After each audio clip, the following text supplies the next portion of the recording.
இதே மாதிரி இந்த 6000 வாட்ஸை நீங்கள் கண்டினியூஸாக யூஸ் பண்ணிகிட்டே இருந்தீங்கன்னா உங்கள் மீட்ரு எரிஞ்சு போயிடும்.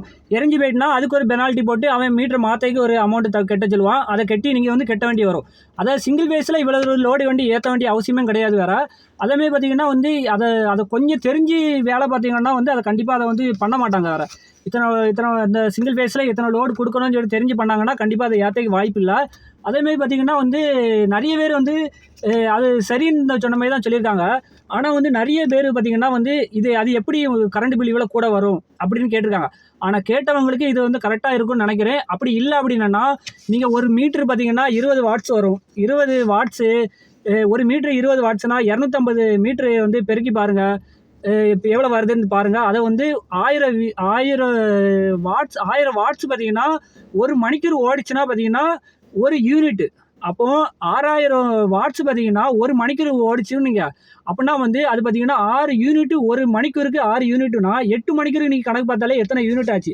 அதே 60 நாளுக்கு வரைச்சல எத்தனை யூனிட் ஆச்சு அப்படி கணக்கு பண்ணி பாருங்கள்.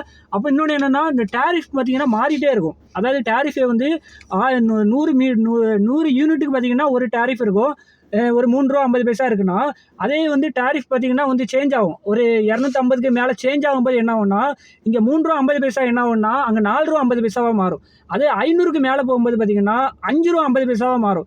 அதே இது 1000க்கு மேலே போச்சு அப்படின்னா அது ₹11, ₹10 ரேஞ்சில் அப்படி மாறிட்டே இருக்கும். அப்போ அது ஒரு பெனால்ட்டி உங்களுக்கு மேலே ஏறிட்டே இருக்கும்.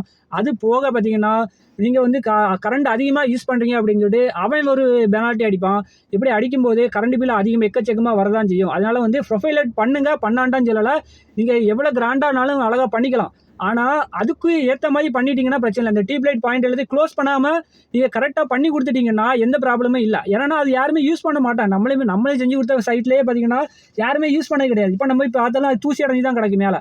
அது யாருமே யூஸ் பண்ண கிடையாது. வலை பிடிச்சி கிடந்தா கூட கிடக்கும் தவிர அதை யாரும் யூஸ் பண்ண மாட்டாங்க. நம்ம லட்சக்கணக்கில் சேனல் வேறு வாங்கி போடுவோம். ஆனால் அதை தொடக்கி கூட ஆள் இருக்காது. புரியுதுல? பிடிக்கும். அது தூசி அடைஞ்சு தான் கிடக்கும். ஆனால் அது மேலே ₹1,00,000 ₹2,00,000 தொங்கிட்டு கிடக்கு. அது எதுக்குன்னு சொல்லி தெரியல. அது அவங்க காசு இருக்குது அதனால் அவங்க பண்ணுறாங்க. அதேமாதிரி இன்னொன்று என்னென்னா அவர்கிட்ட நம்ம ஏதாவது சொன்னோன்னா அவர் உடனே என்ன பதில் சொல்கிறாருன்னா நான் வந்து ₹2,00,000 ப்ராஜெக்டில் 2 கோடி ரூபாய்க்கு வந்து இவ்வளோ செலவு பண்ணல தப்பு இல்லை. 2 கோடி ரூபா வீடுக்கு நீங்கள் அவ்வளோ செலவு பண்ணல தப்பு இல்லை. நான் அதை குறை சொல்லலை. அது அவங்களால கெட்ட முடியும் அதனால் பண்ணுறாங்க. இது ₹20,00,000 வீடுக்கு நீங்கள் வந்து ₹2,00,000 வந்து ப்ரொஃபைல் லைட்டுக்கு மட்டும் போட்டு ₹18,000 பில்லை கட்டணும்னு சொன்னேன்னா இதை எப்படி ஏற்றுக்க முடியும் தான் நான் கேட்கேன். இங்கே 2 கோடி ரூபா பண்ணிங்கன்னா பிரச்சனை இல்லை. 2 கோடி ரூபா பண்ணிவிட்டு நான் 700 மீட்ரு பண்ணேன். 700 மீட்டருக்கு வந்து அவங்களுக்கு வந்து ₹1,00,000 வந்து கரண்ட் பில் வந்தாலுமே அவங்களுக்கு அது பொறுப்பே கிடையாது. ₹2,00,000 அவங்களுக்கு பொறுப்பு இல்லைல்ல. 2 கோடி ரூபா வீடை கட்டிட்டு அவங்களுக்கு அது பெருசாக தெரியாது. அதுலேயும் கஷ்டப்படவங்க இருக்க தான் செய்கிறாங்க. அந்த 2 கோடி ரூபா வீடை கட்டிட்டு அந்த கரண்ட் பில்லு கட்ட முடியாத ஆட்களும் இருக்க தான் செய்கிறாங்க. ஏன்னா நமக்கு கால் பண்ணியிருந்தாங்க. இதுக்கு முன்னாடி வேலூர்லேருந்து ஒருத்தர் அடிச்சிருக்காரு. அவருக்கு வீடு பார்த்தீங்கன்னா பெட்ரூம் பார்த்தீங்கன்னா 7 பெட்ரூம் இருக்கான். 7 பெட்ரூம் 3 ஃபேஸ் பேனல் எடுத்து அழகாக பண்ணி கொடுத்துருக்காங்களாம். கரண்ட் பில் பார்த்தீங்கன்னா ₹30,000 வருது அப்படின்னு. ஆனால் அங்கே வீட்டில் யாருமே இல்லை. அங்கே வீட்டில் ஆள் இல்லாமல் ₹30,000 கரண்ட் பில் வருது வந்து செக் பண்ணி கொடுங்க அப்படின்னாரு. நம்மளால் போக முடியாதனால போகலை. அதான் சொல்கிறேன். அவங்களுக்கும் கஷ்டம் தான். அதாவது 2 கோடி ரூபா இல்லை 3 கோடி 10 கோடி ரூபா வந்து வீடு கட்டினாலுமே அவங்களுக்கு மாதம் 10,000 30,000 50,000 கரண்ட் பில் வைக்கிறனாலுமே அது கஷ்டமாக தான் இருக்கும். அதனால் வந்து ஓரளவுக்கு பார்த்து இந்த டியூப் லைட் பாயிண்ட்டையாவது கொஞ்சம் ஏற்றி இந்த ஒரு ரூமில் பார்த்தீங்கன்னா ஒரு டியூப் லைட்டாவது வச்சு கொடுத்தா ரொம்ப நல்லாயிருக்கும். அதுக்கு அந்த பாத்ரூமில் கொண்டு ப்ரொஃபைல் லைட்டை போட்டு அதில் ஒரு 3 மீட்டருக்கிட்ட யூஸ் பண்ணியிருக்காரு. 3 மீட்டருக்கு பார்த்தீங்கன்னா ₹3,000 சார்ஜ் பண்ணியிருக்காரு. அப்படி 2 பாத்ரூமுக்கு ₹6,000 சார்ஜ் பண்ணியிருக்காரு. இதெல்லாம் தேவையில்லாத செலவு தானே இது. அப்போ அந்த பைசாவை நீ அந்த ₹6,000 இந்த ஒயருக்கு போட்டிருந்தா கூட அந்த ஒயரையும் போட்டு அந்த லைட்டையும் வாங்கி மாட்டியிருக்கலாம். அந்த ₹6,000 மாட்டியிருக்கலாம். புரியுதுல? அதனால தான் சொல்ல வரேன். அந்த வைக்கிறத பார்த்தீங்கன்னா அந்த லைட் பாயிண்ட்டுகளெல்லாம் வச்சு விட்டுட்டு நீங்கள் ப்ரொஃபைல் லைட் பண்ணிங்கன்னா பிரச்சனை இல்லை. இது மொத்த டோட்டலுமே ப்ரொஃபைல் லைட் பண்ணும்போது இவ்வளோ பிரச்சனைகள் வரதான் செய்யுது. அதுமாதிரி ப்ரொஃபைல் லைட் போட்டால் கண்டிப்பாக கரண்ட் பில் கூட தான் வரதான் செய்யும். அதை நம்ம வந்து யூஸ் பண்ண பொறுத்து இருக்குது. கண்டிப்பாக அது வரதான் செய்யும். ஒரு மீட்டர் பார்த்தீங்கன்னா 20 வாட்ஸ் வரும். அதுலனா 17 வாட்ஸ்லேருந்து 35 வாட்ஸ் வரைக்கும் இருக்குது. அதாவது பார்த்தீங்கன்னா 240 எல்இடி அங்கே இது 240 எல்இடி வந்து 17 வாட்ஸில் இருந்து 35 வாட்ஸ் வரைக்குமே இருக்குது. அதுக்கு கணக்கு பண்ணி நம்ம வந்து ஒரு ஒரு பிராண்டுக்கு ஏற்ற மாதிரி விற்க மாறும்.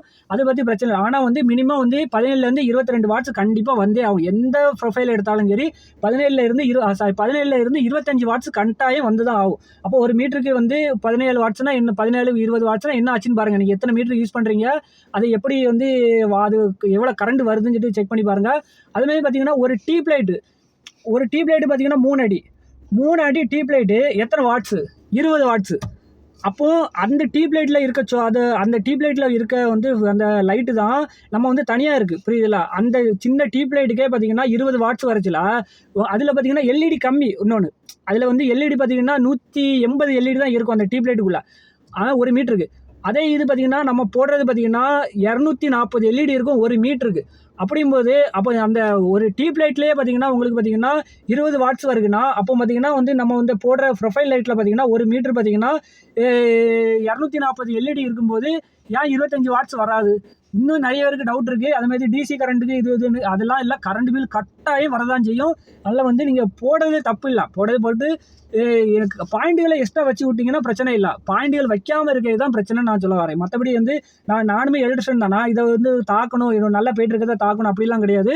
ஏன்னா எனக்கும் அது தொழில் நடந்துட்டு தான் இருக்குது. அதை வந்து நம்ம ஒரு டியூப் லைட்டை அடிஷ்னலாக வச்சு கொடுத்தா நல்லா இருக்குங்கிறேன். அவ்வளோதான், வேறு ஒன்றும் இல்லை.